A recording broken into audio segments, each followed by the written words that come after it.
Modern China has its roots in the Han Empire, as much as Europe shared for the first time a political and cultural unity under the Roman Empire. Apart from a mere analogy, both the two civilizations experienced a phase of great expansion roughly in the same period, between 100 BCE and 100 CE. In this video, we will explore the connections and the possible influences that these two civilizations had on each other, and we will do so through the lenses of trade and diplomacy. We may rightfully ask ourselves if and what they did know about each other. For a long time they ignored or maybe just had a very poor knowledge of the other, but at some point they established a sufficiently defined idea. Let's see how.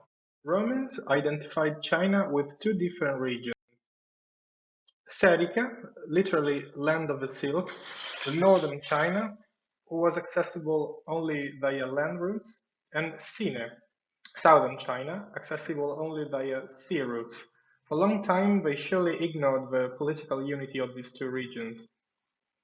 Han Chinese, on their way, knew about Rome from Persian sources and called it Da-Chin, literally "the Great China". They possibly consider it as a Western representation of China itself, its dual version following the Taoist principle of yin and yang.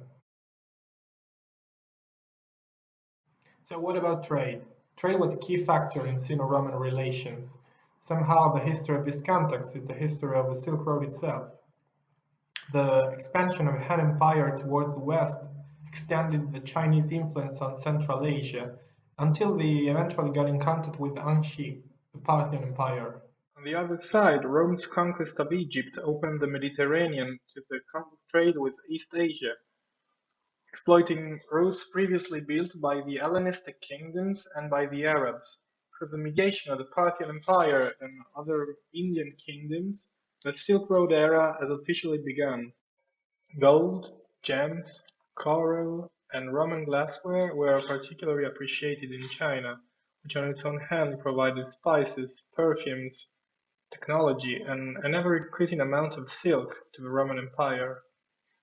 The more the Roman power grew, the more the silk consumption increased, and it should be noted that among the causes of a financial crisis which would have damaged the empire in the 3rd century, there was also the import of luxury goods. What about direct contacts? This is probably the most interesting question. Did they ever met? What did they think about each other? The fact is that despite the enormous influence in driving the trade through all the continent, direct relations were discouraged by the astronomical distance between the Mediterranean and China, and also by the fact that the Parthians were interested in maintaining their lucrative role as middlemen. We've already discussed how efficient was the trade system, so with a bit of imagination we can think of something like that.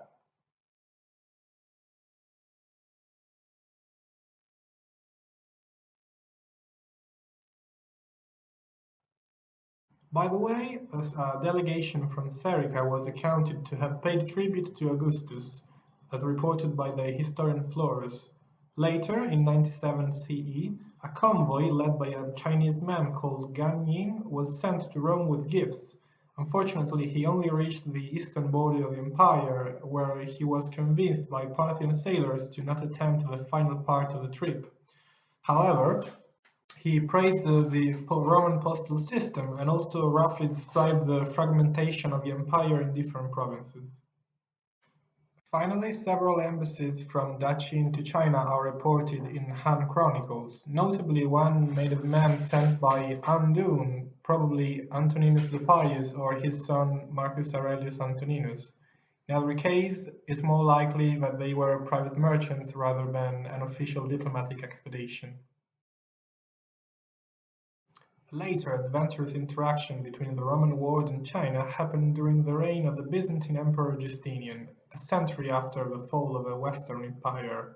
He sent two monks on a mission to discover the secret of silk production. After a 3 years-long trip between 550 and 560 CE, they came back with some silkworms' eggs hidden inside their canes, together with information about the production techniques and also mulberry plants to feed the larvae. This mission was incredibly successful, since a few decades after, the Byzantine Empire had the monopoly of the production of the silk in the Mediterranean, although Chinese silk was still the most desired. We may rightfully call it the first example of large-scale industrial espionage. It's not easy to draw a straightforward conclusion, but we may say that despite the direct contacts between Rome and China were rare and only trade was involved, this mediated interaction was crucial in developing means of transport and communication between East and West. The Silk Road, whose control was shared by many different countries and populations, made possible the first example of a global market involving almost every part of the ancient world. Goods, technology, religions, and even epidemics were brought from east to west, and vice versa, thanks to this incredible network. Thank you very much for watching.